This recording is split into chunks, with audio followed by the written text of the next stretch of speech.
नमस्ते दोस्तों, आदाब, सत श्री अकाल, प्रणाम और खम्मा गणिसा आप सभी को।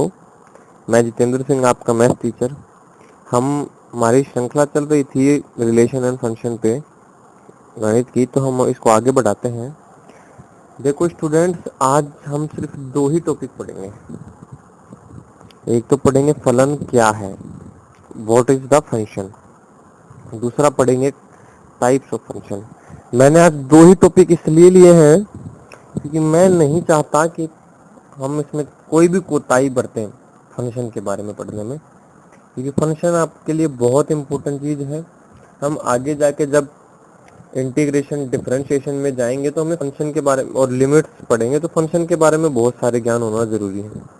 क्योंकि जो अच्छे क्वेश्चन बनते हैं वो मिक्सचर वाले बनते हैं, जैसे कि फंक्शन और इनको फंक्शन और इंटीग्रेशन या डिफरेंशिएशन को मिला के वो कुछ ऐसी चीज डालता है जिससे कि हम समझ ही नहीं पाते कि उसके प्रांत परिसर क्या है, क्या आंसर होगा।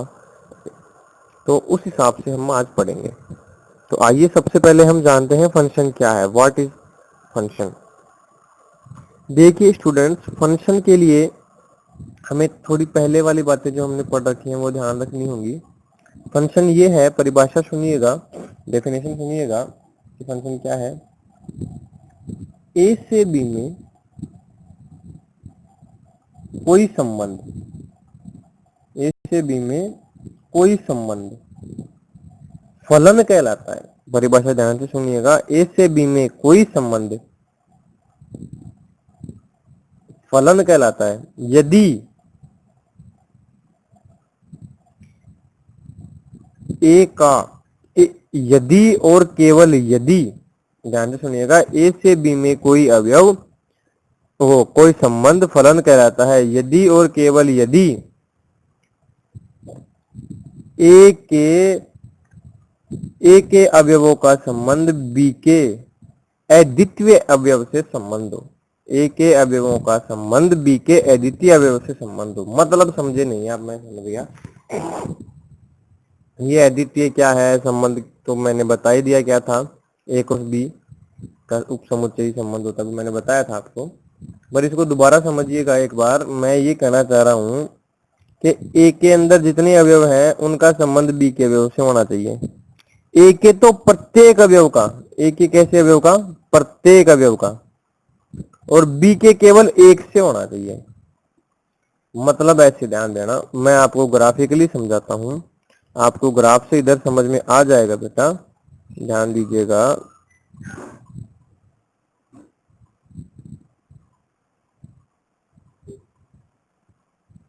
जैसे कि ये हमारा ए हो गया और हम हमारा बी भी बना लेते हैं।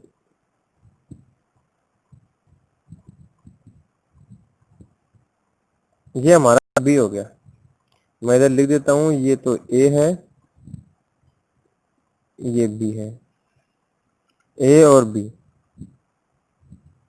ध्यान दीजिएगा, अब ए और बी के बाद अब मैं लिख देता हूं यहाँ 1 2 3 4 5 देता हूं, ए बी सी डी।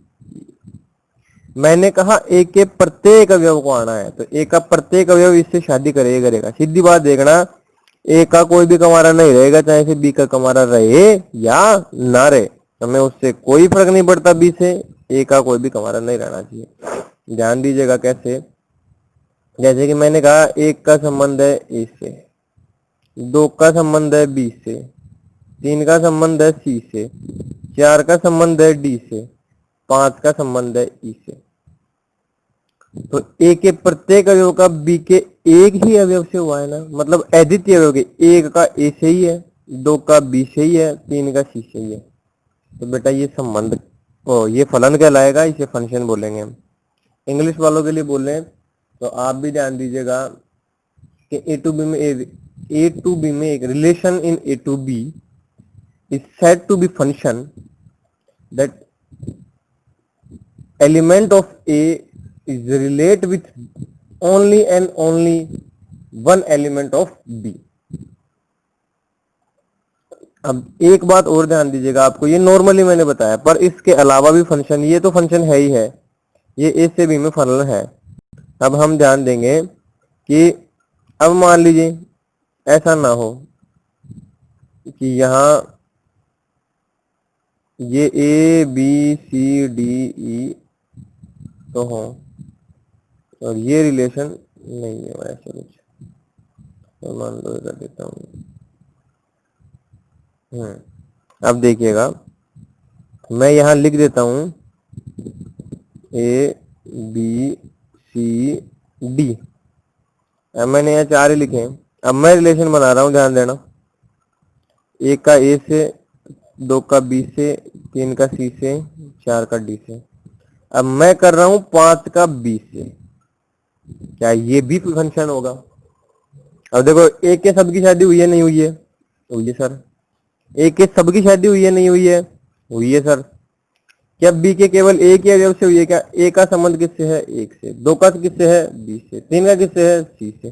4 का किससे है? डी से। 5 का किससे है? बी से। आप कहेंगे सर 2 का भी बी से और 5 का बी से, पर 5 का बी से है, पर 5 का किसी और से थोड़ी है। आपको सिर्फ ये याद रखना है कि जो ये इधर वाले लोग हैं, ए वाले जो ये फंक्शन है, ये ए वाला जो संबंध है, इनकी एक ही शादी होनी चाहिए, 2 शादी नहीं होनी चाहिए। कितनी शादी होनी चाहिए? 1। कितनी शादी होनी चाहिए? 1। 2 शादी नहीं होनी चाहिए। 1 शादी होगी तो फलन होगा, 2 शादी होगी तो फलन नहीं होगा। अब मैं यदि ऐसा कर दूं, अभी तक तो ये फंक्शन है, पर यदि मैं ऐसा कर दूं कि 5 का संबंध डी से भी है, तो 5 की तो 2 शादी हो गई नहीं हो गई, तो क्या ये फंक्शन होगा? नहीं होगा। क्या ये फलन होगा? नहीं होगा। समझ में आ गया होगा? बोलो मेरे बच्चे, आया नहीं आया? मेरे हिसाब से आपको समझ में ढंग से आ गया होगा जो मैं समझाना चाह रहा हूँ। यानी बी वालों की 2 शादी हो सकती है, इससे कोई फर्क नहीं पड़ेगा, पर ए वालों की कितनी शादी होगी? 1। आ गया समझ में? नहीं आया? अब मैं आपको रोस्टर रूप में देखना भी सिखा देता हूं, जिससे कि आप अटके ना कभी भी, है ना। जैसे कि मैं उदाहरण लिखता हूं 2 1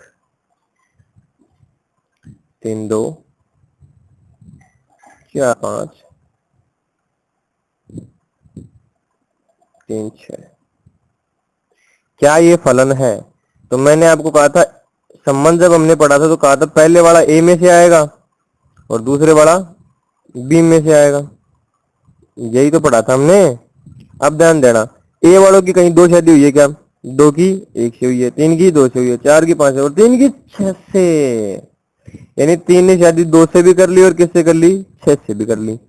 तो क्या ये फलन होगा? फलन नहीं होगा। समझ में आ गया होगा? नहीं आ गया होगा? अब बेटा मैं यदि ऐसा करूं कि इसको हटा दूं, मैं इसको हटा देता हूं और आपसे पूछ लेता हूं क्या अब ये फंक्शन है? आप बोलोगे जी सर है। समझ में आया? नहीं आया? तो देखो डीपली पढ़ेंगे ना तब समझ में आएगा। फंक्शन बिल्कुल अच्छा टॉपिक है, आसान टॉपिक है, बस समझना है। क्या है कि पहले वाले की 2 शादी नहीं होनी चाहिए, दूसरे वाले की आप कितनी भी करवा दो, कोई फर्क नहीं पड़ने वाला। मैं अभी पहले वाले की एक ही शादी होगी तो ये फंक्शन होगा। समझ में आ गया होगा? अब आगे बढ़े, एक बार और परिभाषा देख लेना। ए से बी में कोई संबंध फलन कहलाता है यदि ए के प्रत्येक अवयव का संबंध बी के अद्वितीय अवयव से हो। ए के प्रत्येक अवयव का संबंध बी के अद्वितीय अवयव से हो। अबाउट टाइप्स ऑफ फंक्शन, वो शायद हमारी टीम ने इंग्लिश ही नेम लिखे, हिंदी थोड़ा चूक हुई। मैं चिंता मत कीजिए, मैं आपको हिंदी नेम बताता चलूंगा, कोई दिक्कत नहीं है बेटा। लेकिन आज हम इस सारे टाइप्स नहीं पढ़ेंगे। सारे टाइप्स ना पढ़ने का भी एक रीजन है। सारे टाइप्स हम इसलिए नहीं पढ़ेंगे क्योंकि सारे टाइप्स यदि हम पढ़ेंगे तो हम पूरे टाइप्स को ढंग से नहीं समझ पाएंगे और लेक्चर बहुत लंबा हो जाएगा। इसलिए हम ऐसा करेंगे, कुछ टाइप्स आज पढ़ेंगे, कुछ टाइप्स कल पढ़ेंगे। तो आज हम पढ़ने वाले हैं, ध्यान दीजिएगा, आइडेंटिटी फंक्शन। हिंदी मीडियम वालों के लिए बोले तो तत्समक फलन, कांस्टेंट फंक्शन यानी अचर फलन, पॉलिनोमियल फंक्शन यानी बहुपदीय फलन, रेशनल फंक्शन यानी परिमेय फलन। हम सिर्फ आज ये 4 ही पढ़ेंगे। Modulus function, signum function, greater integer function, ये हम कल पढ़ेंगे।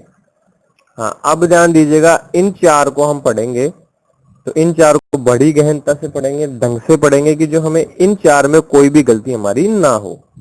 सबसे पहले हम पढ़ेंगे आइडेंटिटी फंक्शन यानी तत्समक फलन। आइए मैं इधर लिख देता हूं आइडेंटिटी फंक्शन, या मैं अब देखिए हिंदी वालों के लिए लिख रहा हूं तत्समक फलन। तत्समक फलन का मतलब बेटा कुछ नहीं होता है। तत्समक फलन का मतलब होता है, देखिए प्रांत और परिसर जो हमने, एक मिनट, प्रांत और परिसर की बात भी आ गई मेरे को याद तत्समक फलन से पढ़ते पढ़ते। तत्समक फलन क्या कहेंगे हम कहेंगे आइडेंटिटी फंक्शन। हाँ, एक बात और बता दूं मैं आपको कि बेटा सिर्फ ये 7 टाइप के ही फंक्शन नहीं होते हैं, फंक्शन और भी बहुत टाइप के होते हैं। लॉगरिथम फंक्शन, ट्रिग्नोमेट्री फंक्शन, और भी मतलब एक्सेट्रा एक्सेट्रा, मतलब बहुत सारे फंक्शन हैं। लॉगरिथम का नाम आ गया, सॉरी, चरघातांकी फलन, और ये मतलब बहुत से हैं, एक्सपोनेंशियल फंक्शन, ये सारे फंक्शन हैं। तो हम इन सभी को तो पढ़ नहीं सकते ना एक साथ, हम कुछ मुख्य मुख्य पढ़ेंगे, और जब जब जैसे हम इंटीजर में जाएंगे तो लोग के बारे में आएगा तो हम लोग के बारे में पढ़ेंगे, हम वहां आपको देते रहेंगे जैसे भी हम आगे बढ़ेंगे। आइए, तत्समक फलन या आइडेंटिटी फंक्शन का मतलब ये है कि आर से आर में एक फंक्शन होगा, आर से आर में एक फंक्शन होगा y is equal to f of x, x is element of R. प्रत्येक x के लिए, आर में प्रत्येक x के लिए y बराबर एफ एक्स होगा। मतलब क्या हुआ सर, इसको ढंग से समझाइए। आइए ढंग से समझते हैं, थोड़ा हम इसको ग्राफ से समझेंगे तब आपको ढंग से समझ में आएगा। आप देखिए थोड़ा टेढ़ा है, पर मानिएगा कि ये एक्स एक्स है, ये हमारा वाई एक्स है। थोड़ा सा देख लीजिएगा,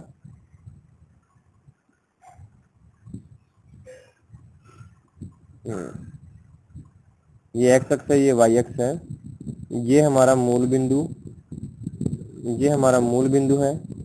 अब ध्यान दीजिएगा कि होगा क्या,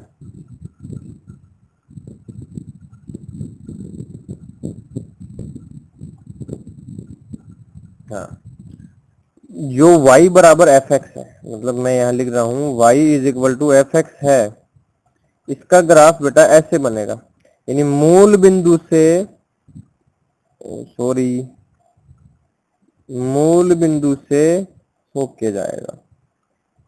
ये जो ग्राफ बनेगा ये किसका ग्राफ होगा, ये ग्राफ होगा y बराबर एफ एक्स का। सर जैसे कि एग्जांपल दीजिए, मान लीजिए आपने यहाँ 1 है तो y का भी वैल्यू कितना होगा 1, 2 है तो y का वैल्यू 2 होगा, -1 तो -1, -2 तो -2। समझ में आया नहीं आया? अरे आया नहीं आया, बोल, कुछ तो बोल मेरे भाई, आया नहीं आया? आ गया। ये क्या है, तत्समक फलन, समझ में आ गया होगा। तत्समक फलन सर प्रांत परिसर क्या होगा, ये आपको सोचना है। प्रांत यार आर में कुछ भी ले लेंगे हम, परिसर भी आर में से ही आएगा, जो प्रांत आएगा वही परिसर आएगा। प्रांत और परिसर को मैंने पहले पढ़ा चुका हूं मैं, इसलिए मैं दोबारा नहीं पढ़ा रहा हूं, पर यदि कोई डाउट हो तो आप बता दीजिएगा, जब हम अगला टॉपिक पढ़ेंगे तो उसमें साथ ले लेंगे अगली बार। एक बार पीछे वाले वीडियो देख लेना वैसे मेरे हिसाब से, तो आपको ढंग से समझ में आ जाएगा प्रांत और परिसर क्या है। कॉन्सोनेंट फंक्शन या अचर फलन, अब हमारा दूसरा टॉपिक है कॉन्सोनेंट फंक्शन, या मैं हिंदी वालों के लिए लिख रहा हूं क्योंकि अंग्रेजी वालों के लिए वहां है कॉन्सोनेंट फंक्शन या अचर फलन। कॉन्सोनेंट फंक्शन या अचर फलन का मतलब है कि ये भी एक वास्तविक फलन ही होता है, आर से आर में ही होता है, आर से आर में एक फलन होता है, पर इसका मतलब ये होता है, देखो ध्यान देना, इसमें ये होता है एफ एक्स बराबर सी, और सी एक क्या है, कॉन्सोनेंट। ओ कॉन्सोनेंट का मतलब सॉरी कांस्टेंट, कांस्टेंट ऐसी, शायद यहाँ टाइपिंग मिस्टेक भी हो गई है, ये कॉन्सोनेंट नहीं कांस्टेंट है। मैं इसे थोड़ा सही कर देता हूं, 1 मिनट। कांस्टेंट, ये थोड़ी टाइपिंग मिस्टेक थी बेटा, इसे देख लेना आप। इतना देखिए मैथ का टीचर है, इंग्लिश का तो हूं नहीं मैं, तो थोड़ा बहुत हो जाता है। F X is equal to C, C constant है। सी क्या है? कांस्टेंट है। मुझे माफ कीजिएगा, ये गलती हुई। हाँ, अब ध्यान दीजिएगा, ये कांस्टेंट है। अब आगे चलिए, इसका ही ग्राफ समझते हैं। ग्राफ कैसा बनेगा, हम ग्राफ फिर से बनाते हैं इसका कि ग्राफ बनेगा कैसा।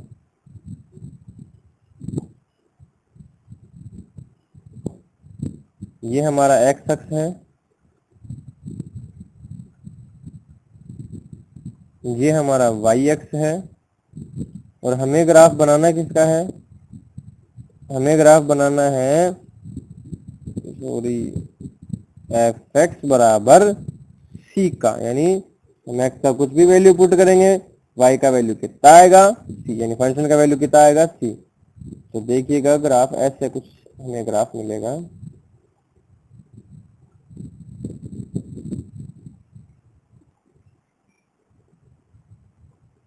और यहाँ होगा हमारा सी, यहाँ होगा हमारा सी।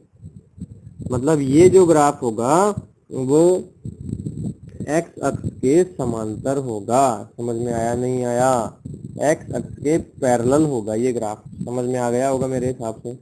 मतलब अपन एक्स का वैल्यू कुछ भी डालेंगे तो वाई का वैल्यू सी ही आएगा। अगला हमारा फंक्शन है पोलिनोमियल फंक्शन या बहुपदीय फलन।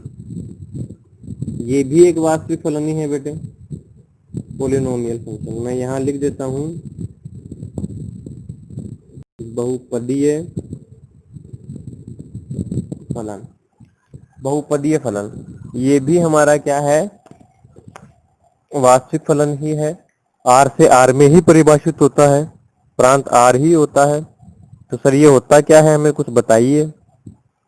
देखिए मैं इसको लिखता हूँ, f of x is equal to, ये होता है a0 plus a1x plus a2x square plus a3x cube plus and so on. ये चलता ही रहेगा, ये चलता रहेगा आगे। समझ में आया? a0 a1x a2x square a3x cube, ऐसे मतलब आगे चलता ही रहेगा, ये रुकेगा नहीं। बहुपदीय फलन है, पोलिनोमियल फंक्शन है। पोलिनोमियल अपने पहले पढ़ी भी है छोटी क्लासों में, हमने क्वाड्रेटिक पढ़ी है, x square plus 2x plus 3 ऐसा कुछ करके। तो ये वही फलन है, हमने वहां पढ़ा नहीं था कि ये फलन कुछ ऐसा होता है, तो ये वही फलन है। आर से आर में परिभाषित होता है बेटा, इसलिए इसके बारे में मेरे को ज्यादा बताने की जरूरत नहीं है क्योंकि हम पढ़ चुके हैं। जैसे कि मैं एग्जांपल लिख देता हूँ इसके, तो आपको समझ में आ जाएगा। मैंने लिखा एफ एक्स बराबर x square plus 3x plus 1। क्या ये बहुपदीय फलन है? हाँ है। मैंने लिखा एक्स क्यूब, क्या ये है? हाँ है। मैंने लिखा एक्स, क्या ये भी है? हाँ ये भी है। मैंने लिखा -1, ये भी है। मैंने लिखा माइनस प्लस एक्स स्क्वायर, ये भी है। मैंने कहा एक्स क्यूब है। अब आगे चलते जाओ, एक्स के बाद 4 है। नहीं समझ में आया? अरे बोल आया नहीं आया? अब आप कहेंगे सर इसका ग्राफ बेटा सबका अलग अलग ग्राफ बनेगा। सबका अलग अलग ग्राफ बनेगा तो हम किस किस का ग्राफ बनाएंगे? बहुपदीय फलन तो बहुत सारे हैं, अनंत हैं बहुपदीय फलन, इसलिए समझ में आ गया। आइए अब हम चलते हैं आगे। आगे हमारा कौन सा है? Rational function. इसको थोड़ा ध्यान से पढ़िएगा और इसके बाद के जो तीनों है कल की क्लास मिस ना कीजिएगा, आप मेरी मानिएगा, क्योंकि कल जो हम ये मॉड्यूलस और ये पढ़ने जा रहे हैं ना, ये मॉड्यूलस में बड़े ध्यान से पढ़ाएंगे, ढंग से। मतलब मोड की जितने भी डाउट्स हैं वो सारे डाउट एकदम खत्म, ये मानिएगा। पहले आइए रेशनल फंक्शन, या मैं हिंदी वालों के लिए लिख देता हूं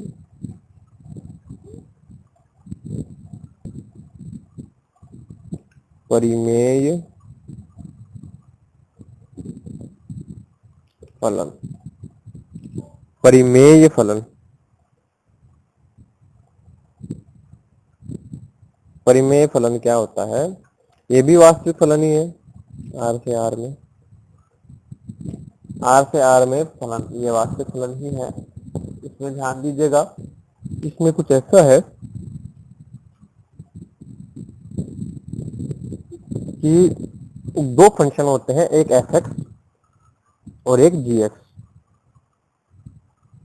जिनका जो डोमेन या प्रांत होता है, जिनका जो डोमेन या प्रांत होता है वो सेम होता है बेटा। जो इनका डोमेन सेम है तो अब हम कह सकते हैं कि परिमेय फलन उन्हें कहते हैं जो fx अपॉन gx हो, fx अपॉन gx हो। लेकिन यहाँ एक शर्त होती है, क्योंकि gx doesn't equals to 0, gx 0 नहीं होना चाहिए। fx अपॉन gx के जो फंक्शन होते हैं वो क्या कहलाते हैं, परिमेय फलन कहलाते हैं। लेकिन इसे हम ऐसे भी लिख सकते हैं f upon g of x, जो भी है, ठीक है।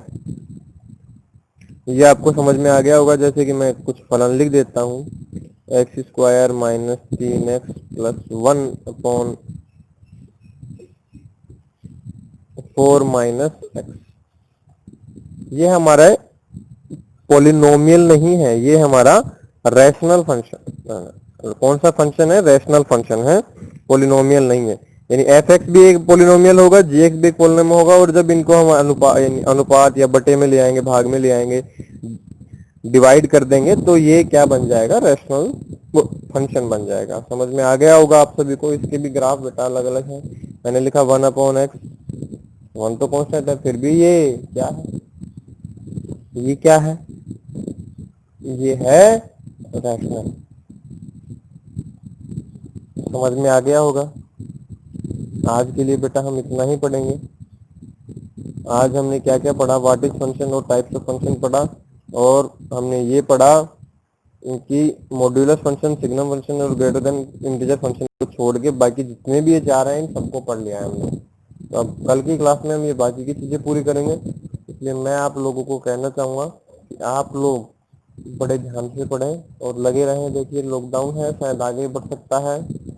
अभी कल की खबर थी राजस्थान की सीमाएं सील हो गई है, तो क्या पता दोबारा कुछ ऐसा हो जाए, ऐसा ना भी हो, पर आप लोग लगे रहें। अरे जी देखो, पहले वाले वीडियो जरूर देखना, डिस्क्रिप्शन में आपको लिंक मिल जाएगी। और धन्यवाद आप सभी का।